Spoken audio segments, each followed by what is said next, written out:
Call of Duty Ghosts Platinum Trophy has 51 trophies and spans across game modes including Campaign, Extinction, and Safeguard.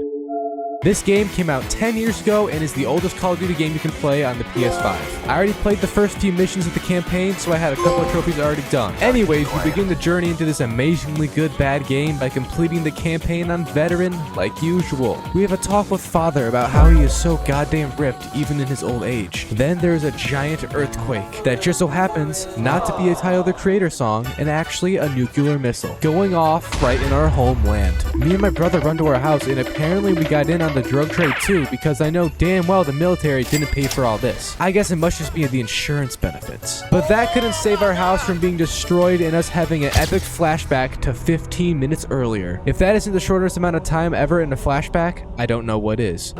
We end up in space, and this girl's butt in front of me looks even cooler in zero gravity. All the fun times, however, are ended when a bunch of enemies just barge on in and kill everyone, including themselves, by blowing up the entire space station. We actually joined their cause and blew up the missile launcher, which has been hijacked and is currently killing innocent Americans. I don't even know if that sentence makes sense. That's what I'm saying.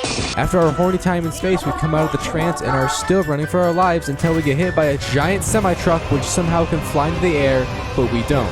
Then we see another time switch, but this time it's much more reasonable and lands in at a whopping giant succulent 10 years later. And my first sight is a cute little doggy who also is capable of mass murder and executions. The first difficult part of this campaign's veteran mode was right here in this sewer. I forgot the AI and ghosts were all 10 years old, and it shows because half the time they don't even turn around and don't shoot at you, which is honestly a W strap from them because I just run by not seeing them and then get penetrated in the butt, only to restart and do it all again. We won't talk about how many times I restarted this mission.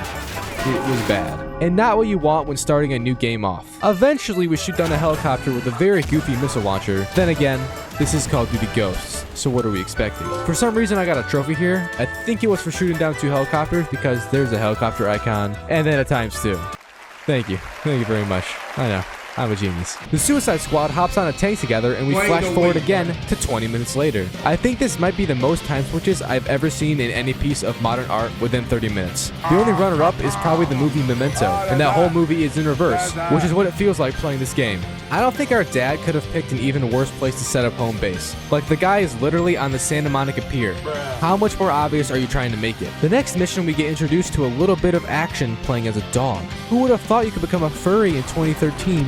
But not anymore in 2023. Oh, how the times have changed. We play as Riley, and quite literally might be the fastest creature on Earth. So fast, we tear off the ballsack of men in almost every area of the map and their bodies. After hiding behind cover for 2 years once we can't play as Riley anymore, we just walk out of the area and apparently got out of no man's land, even though it all looks the same. Whatever, we got our first mission trophy, which you get after every mission from this point on. This game tried really hard to be modern with the intermission cutscenes, but they're all the same thing and we never actually see any real people, just smoke being thrown around and boring intermissions. So I ended up just skipping all these and figuring out the plot on my own, since I'm always right. I also stopped mid-game to go rub one out, but I came back after a few moments and saw my brother Ajax getting the piss beat out of him by a ton of other men. Now in other circumstances with less circumcisions, I wouldn't have interfered, but seeing as they are literally killing him, I had to break the bro code this one time. We charge into their base very stealthily and without making a noise or alerting them. It's a shocker they know where we are and have hundreds of soldiers just lined up for us to kill us and get killed by. Anyways, we reach Ajax after fighting all those gay men down there, and I get to use the cool remote sniper, which doesn't really seem fair since it's robot operated and is hit scan. 2013 was a different time, I guess. After rushing in cock out, we find Ajax cock is also out because he isn't even here. But we do find him in a locker room, funnily enough. Maybe my hypothesis about what they were doing was right. I guess the other men around him took it too far though, because he's dead and died with severe PTSD. I can tell just by the look in the poor man's eyes. We also find out Rourke, who is the Call of Duty Ghosts main villain, has a hit list on any man with good fashion. This has got to be some form of racism or a intuitive fetish of his. What did he say? I man the remote sniper once more, and then again once more after giving the enemy no choice but to die for my cum-stained hands, and we get a trophy for finishing the mission. The enemy finally catches on and realizes that Santa Monica Pier does indeed look a little bit different than they remember 10 years ago. They find our base and launch a full-out attack on us. I get to use a gunship and launch missiles and rockets down at the enemies to make it fair, since the plot armor is only around the side characters in this game. I eliminate a ton of them, so many in fact, I get a trophy for the extra manslaughter. I see now why all the great men of our generation do what they do. Go ugly early. Sounds like my ex-girlfriend. I thought high school was supposed to be your prime. Bitch! We finally make it out of the hell, and I don't think we won since we got picked up in a random chopper and quote-unquote saved by the ghost people. Big surprise, our dad is the leader. I don't know who wouldn't have guessed this. Maybe people with an IQ of less than 40 because it was so obvious. And I had absolutely zero reaction to this major plot twist. Ending the mission off with a trophy that was as surprising as waking up with only one testicle. Remember all those flashbacks we had right away at the beginning of the game, right? Well, we get to have another one right now. Yay, I can't believe this. I'm in so much shock, I'm shook. But it's kind of cool. We get to play as Elias and see the big bad villain before his origin story. This mission also has lots of cool things in it. Like for example, we get to see what happens when Italy has a minor rainfall and the whole place starts to flood. We also get to chop off people's kneecaps while it's underwater, and do water parkour. Things got a little too serious at the end of the mission though, and we are posed with a critical decision, and they only give us one option. So, I did what they wanted. I dropped the ugly motherfucker and set up World War III without even knowing it. Oh my god! I don't know how Rourke survived this, but goddamn he did. And honestly, he deserves it. That's impressive. Apparently Rourke has like 0 friends anymore. Sounds like me. But he does have one good buddy who we spot on top of a giant building with a spotlight shining down onto him. I'm not sure how nobody saw us grapple over, or land on the glass, or rappel down, or hear the glass break, or notice the 2 giant holes in the windows, or see 2 men hiding in the dark, or fail to notice that their buddy got killed. But eventually they do see us, and it's all out war. This building is probably the most random ass place I've ever seen. Like, we fight inside of an indoor, man-made jungle. What purpose does this even serve? Like, there's no way the workers would rather go sit out here than just walk outside for 2 minutes. It's a major business expense, and a fail, if you ask me. After committing many international crimes and humanitarian issues, we catch Rourke's only friend, and he's a giant rat. But Rourke knew this, and just pops up on the screen giving us a YouTube outro and then blowing up the entire building. Which is crazy, because like, it's a skyscraper in the middle of the city. Bro must really be stuck up still about what we did to him 10 years ago, even though we actually had no other choice. This man is almost as stuck up as my ex is now that I think about it. Lord have mercy. The Birds of Prey mission. It's definitely on my 13 reasons why now. Honestly, after all these platinums I've done, it might be number 14. We're starting a new trend. For some reason, this game doesn't tell you any direction you're being shot at, or what amount of health you have while in the helicopter. Oh wait, the reason it doesn't is because it's 10 years old, and it was released in a time when we weren't all sensitive babies. Okay. Anyways, I died a lot in this first part before I figured out you can just sit far away from the enemies and spam your guns just as much from a distance as you would up close. We basically do this the entire mission until we swap down to the ground level and do what we have been doing the rest of this game, running into the enemy lines and being surprised that they actually shoot back. But we find Rourke, and the man is actually just posted up like a Chad, not giving a flying what happens to him. We finished the mission, and Jesus was I happy we didn't have to go back into the air again. Now that seemed a little too easy, right? The whole capturing the head boss villain, right? Well, it was. And he planned it like we should have known because, honestly, it's obvious. I mean, you have to use more than 5 of your irrational brain cells, but still. He has a plane rip him out of the air and takes us down with him. It wouldn't be a Call of Duty campaign without a wonderful stealth mission, would it? Now, I tried to do this all without getting caught because I assumed that would be a trophy, and it was. That's not really a surprise. However, this game isn't advanced enough yet to have alert notifications to tell you if an enemy is suspicious or is being alerted to you or has been alerted at all to you. So eventually, I got caught. After many times of getting caught and reloading the checkpoint, I just gave up and started shooting them all. Your little pussy belongs to me. Once we reach father and he regrets not wearing a condom again, we hide behind a waterfall and it's super romantic. Too bad mom left. I don't know how the flying these guys couldn't see our giant group of like 8 men barely crouched going past them. Nonetheless, hear this man yell orders right next to them. This mission is worth it. After taking a flight from Southwest we got for free with our points, we end up somewhere in the winter biome and take over the whole place by using their own uniforms against them. Next, we cut off the lights because that's the only time your girl looks good, and we eliminate all these idiots who forget to use their phone's flashlights. There's a weird zombie type thing at the end of this mission where we just post up shop and download some files while a ton of zombies or enemies run at us. The game gives you a ton of shit to throw down like mines and turrets and all that hot and sexy stuff, but they only give you like 30 seconds, and with the movement in this game, you literally can't put down half of it before having to take cover. So it's complete BS, but we do it anyways on basically the first try. Then we escape from the facility with a car, and I shoot out a ton of enemy cars directly into the ice, ensuring they will never get an insurance claim again. Oh yeah, we also finished the mission. And I'm not even lying, when I was editing this, it was super late, and I honestly thought that trophy said cockwork. Now I really wish it did. I don't even want to know how small our penises are right now because we're underwater in the middle of Antarctica, which I honestly don't think would even be possible to live in. After all the boys realized we got vaginas, we all resurfaced so we can destroy this giant oil plant and basically just cause a horrible environmental crisis, not really taking into account how much this is actually going to fuck up the world in the future. But we do it anyway, and I got a trophy for grinding.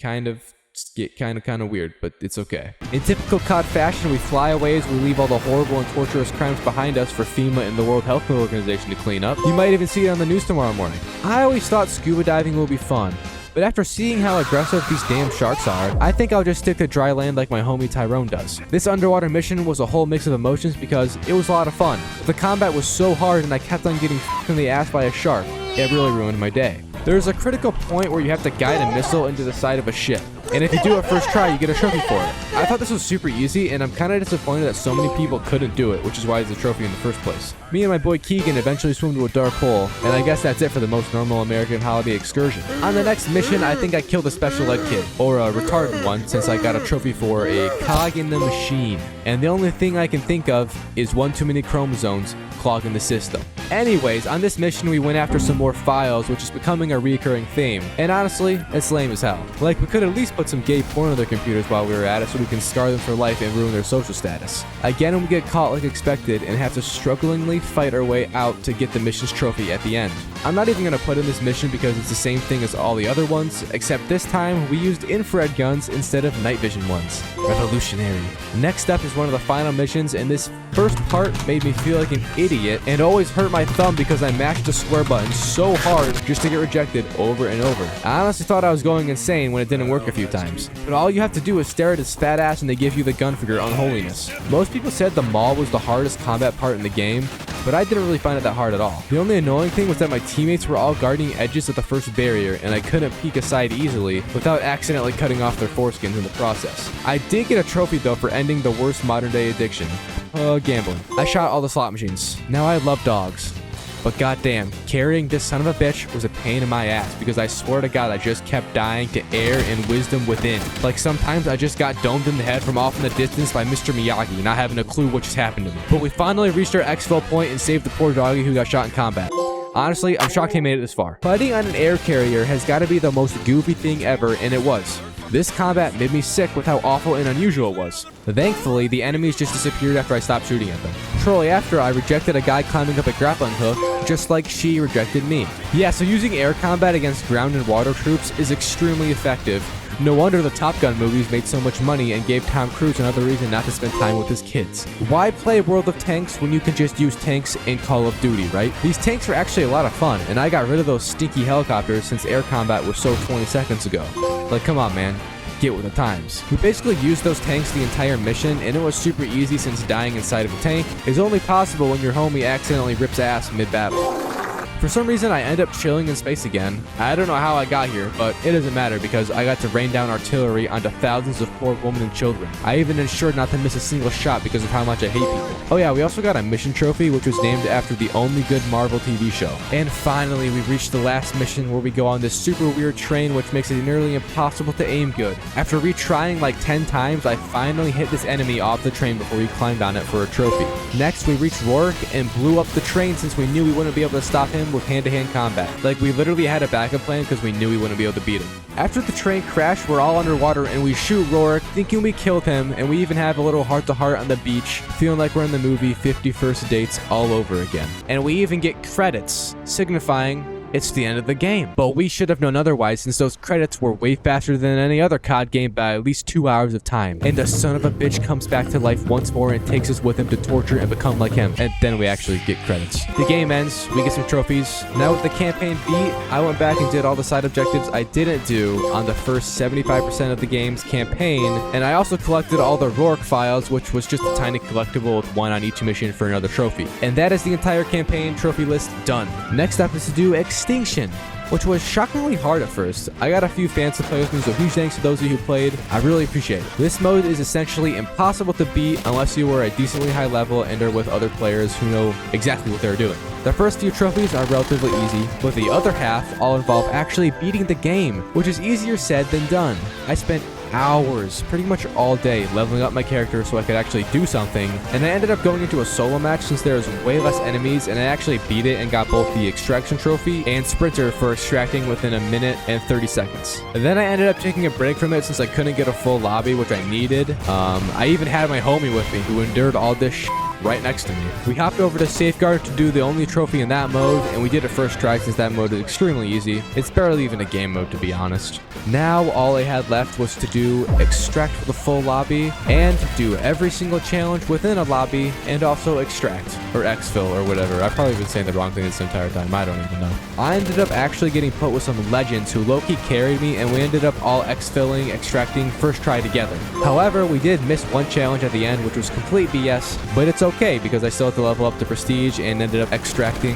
exfilling multiple more times while I was doing all the challenges. And finally, my last trophy was to exfil while using a relic, which is basically an item that you can equip once you've hit level 31 and it resets to level 1, which is just prestiging. This just makes it harder and the game have more longevity in the eyes of a developer. I did this first try since I'm the GOAT and got the Platinum Trophy for being so sexy. That was the Call of Duty Ghost Platinum experience.